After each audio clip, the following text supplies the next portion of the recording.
안녕하세요. 영어 마음입니다.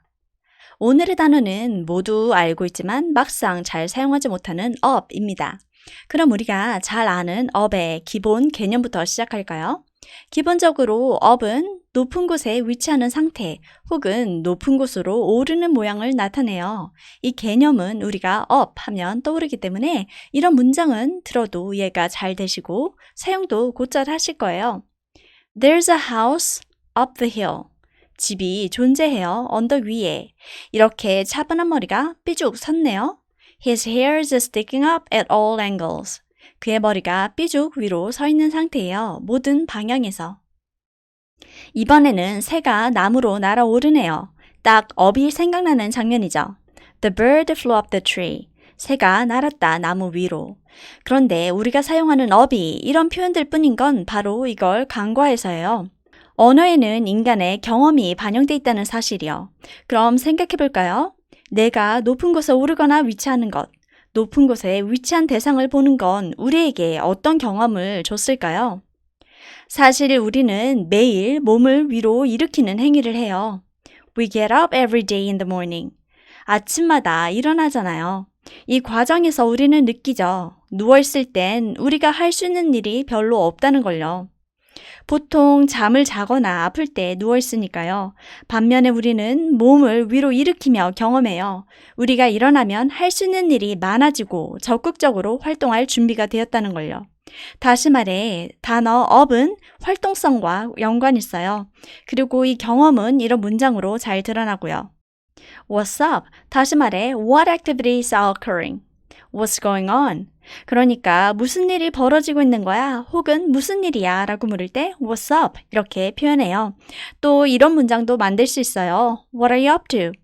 이 문장은 풀어 말하면 What activities are you currently engaged in? 이런 뜻이에요. 요즘 뭐 해? 라고 물을 때 이렇게 질문하시면 됩니다. What are you up to?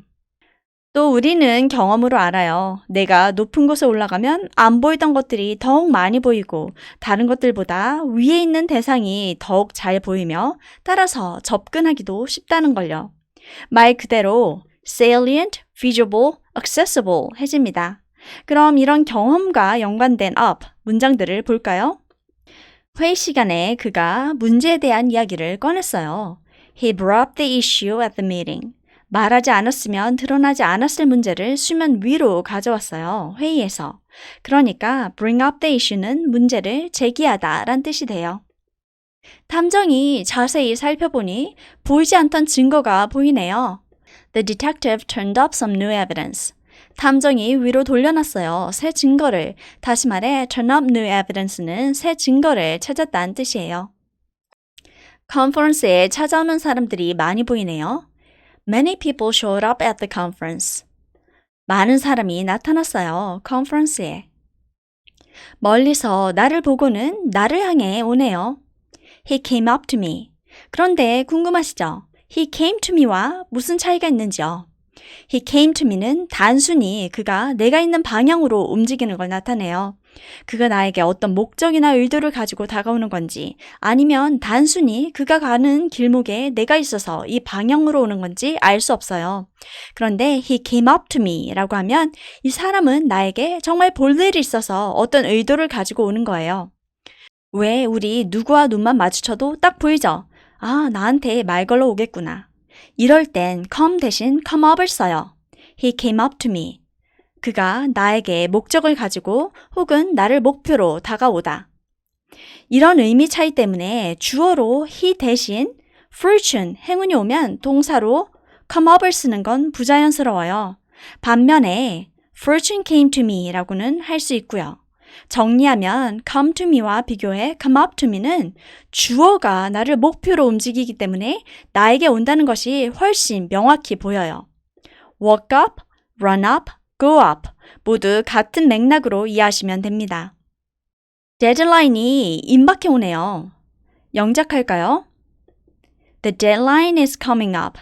물론 이때도 the deadline is coming 이라고 할 수 있지만 분명한 뉘앙스 차이는 생겨요. up을 사용하면 마감일이 훨씬 더 잘 보이게 가까운 느낌이 들거든요.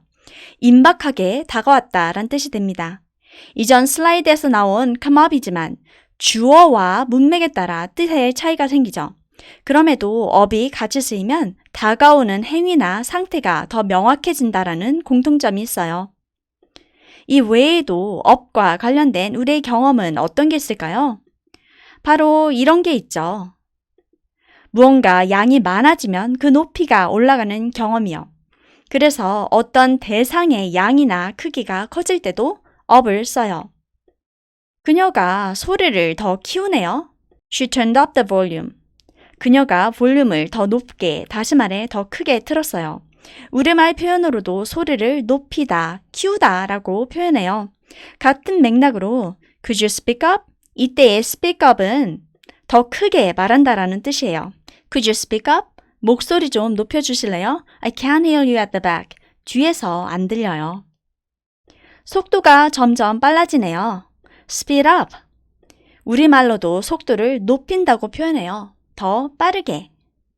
그녀가 쿠션을 볼록하게 만드네요. She plumped up the cushion. 여기서 또 궁금하죠? 사실 그냥 she plumped the cushion 이라고 해도 되는데 그럼 up은 무슨 의미인지 말이에요. 이때의 up은 눈에 띄게, 확실히 크게 이런 강조의 의미가 됩니다. 그녀가 쿠션을 확실히 볼록하게 만들었어요. 자전거에 밟혀 발가락이 크게 부었어요.